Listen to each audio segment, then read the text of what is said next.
pretty much anyone watching this, you've got 10, 15, 20 years in your career, and you're probably going to spend a lot of that in real estate in some form or fashion, then it becomes significant.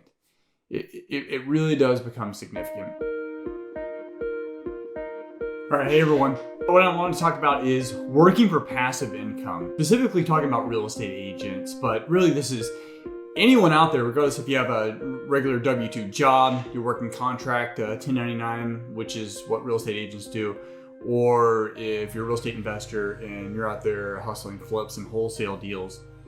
It's passive income. It's all about passive income. Because the problem with working for active income is the moment you stop working, that income's gone. It's already gone. And if you haven't invested in passive income throughout your working years, then you have no more income coming in. Like it's done. That's why Jamie and I, we realized, like, we've done over 180 flips. Some of them were bad deals, like we lost money on, but we made money on a lot of them, most of them, like a significant majority of them. But when it comes down to it, like we were just realizing, and this is a thought we had, it was over a year. I was just doing the math. I was like, man, or babe, I was like, if we kept 20%, 25% of all the flips we did, if we just kept them as rentals, like we'd never have to work. We wouldn't have to work anymore. Like that's the passive income that would be coming in. And I know rentals aren't truly passive, and that's another totally another video. But when you factor in the cash flow that would be coming in and the equity gain over the years, like we'd never have to work again, or significantly less than we have to now. And that's the evolution that we had. It took about 12 months to really wind things down, and then COVID really helped where we can wind things down, where we can hold more properties as rentals. We don't have quite the overhead, and it's not an easy transition, but that's the transition that we knew we had to make, to get us where we need to be. So, well, what I implore you to do is just look at what your situation is from an income and expense standpoint, and what you're doing. So if you're out there, say you're an agent, you're out there selling 3 to 5 houses a year, how can you get, or 35 houses a month, how can you get it to where you can live off maybe selling just 2 to 3 houses, and that third or fourth or fifth house that you sell ends up going towards an account where you can buy a rental property. And for every single rental property or passive income asset you have, for every single one that you have that's bringing in money, that's less money that you have to go hustle and work hard to provide for your family. Think about that.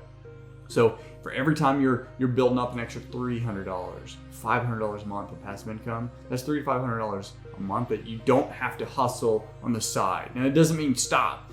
Continuing to work hard and work past it. Don't let your guard down. Even when you're getting a decent amount of passive income coming in, keep working, because you never know what will happen. Emergencies will come up, the economy will change, pandemics will happen. But it gets to a point when you extrapolate it over time, and I'm not talking about 3 years, because I do have a video on how 3 years you can actually retire, or not retire millionaire, but you can have $1 million rental portfolio. But if you extrapolate it over like a 10-year period, 15-year period, and pretty much anyone watching this, you've got 10, 15, 20 years in your career, and you're probably going to spend a lot of that in real estate in some form or fashion, then it becomes significant.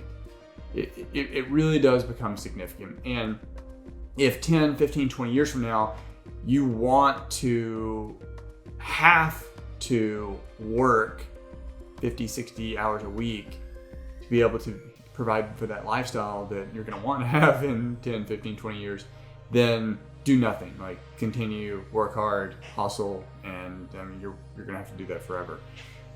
But if you want options, maybe when you're 50, 60 years old, like you're still going to hustle. That may be in your DNA. It's in mine, and I know it drives Jamie nuts sometimes. But you don't have to. You'll have options to where if you're like, hey, I want to take 3 months off, like you can. And wouldn't it be nice to be able to do that, knowing that even if you're still working active at the time, your passive income now provides income every single month that you don't have to work for, and your lifestyle doesn't have to take a hit, or at least a significant hit, because you decide to take a month, a couple of weeks off, or you get hurt or sick and you can't work. That's the power of passive income, and it doesn't happen overnight. It's time, and you have a lot more time than you think. You've got a lot more time than you think.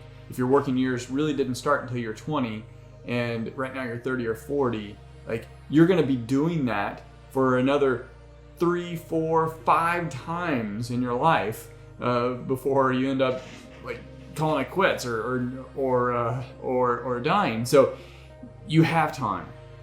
Focus on passive income. Do it now. Don't wait till later. Figure out a way that you can build that into your lifestyle to where maybe you can pull your expenses down, get rid of all the overhead expenses that you don't need, that aren't contributing towards your main goals in life, and find a way to save more, put more money into passive income or income paying assets, so that in 10, 20 years, you have something that's eventually growing, or something so substantial that it's life-changing for you, and it gives you options. So that was just kind of, it was on my mind today. I was listening to a podcast, had this seed in my head, and I'm like, had to get this out. So hope you enjoyed this.